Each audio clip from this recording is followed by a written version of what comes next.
అండి, హాయ్. మన వంటింట్లోకి స్వాగతం. ఈరోజు చేసే రెసిపీ అలసంద వడలు. ఇలా అలసందలు ఒక 5-6 గంటలు పెట్టుకోవాలి. ఇప్పుడు మిక్సీకి వేసుకుందాము.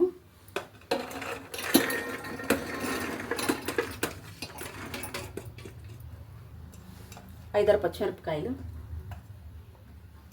అల్లం ముక్కలు కొంచెం, వీటిని గ్రైండ్ చేసుకో. ఒక స్పూన్ ఉప్పు, ఆనియన్స్, కొత్తిమీర కొద్దిగా,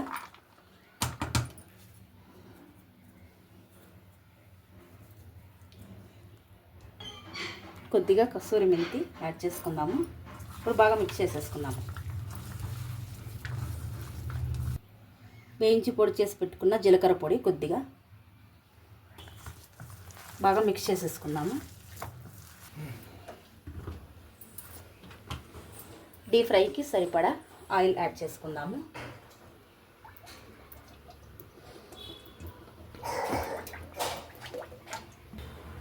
హీట్ అయిందో లేదో ఒకసారి చెక్ చేసుకుందాం.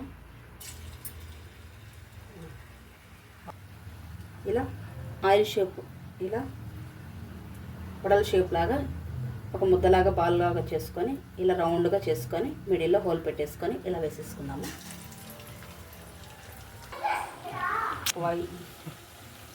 ఇలా బాల్ సైజు లాగా తీసుకొని కొంచెము ఇలా రౌండ్గా తీసుకొని ఇలా మనం వడల షేప్ అనేది చేసుకొని మధ్యలో హోల్ పెట్టుకోవాలి. ఈ మీడియం ఫ్లేమ్లోనే వేపుకోవాలండి.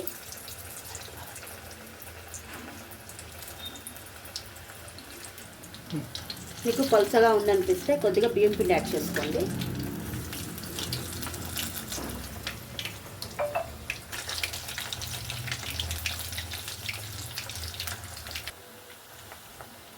ఇలా కొంచెం బ్రౌన్ కలర్లోకి రావాలండి. ఇప్పుడు మనం తీసేసుకుందాము.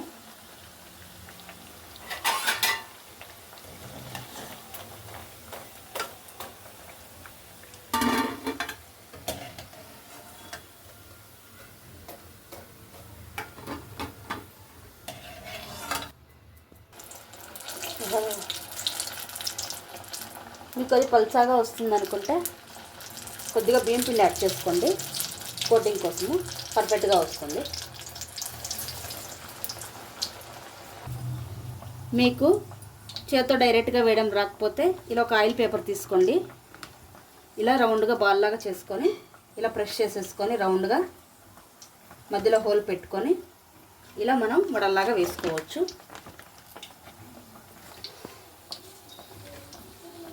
అలసంద వడలు రెడీ అయ్యండి. చూడండి, ఇలా చక్కగా చేసేసుకున్నాము. ఇందులోకి కాంబినేషన్గా టమాటో చట్నీ, పల్లీ చట్నీ, అల్లం చట్నీ బాగుంటుందండి. మీకు నచ్చితే డెఫినెట్గా ట్రై చేయండి. మన ఛానల్ సబ్స్క్రైబ్ చేసుకోండి. Thank you for watching.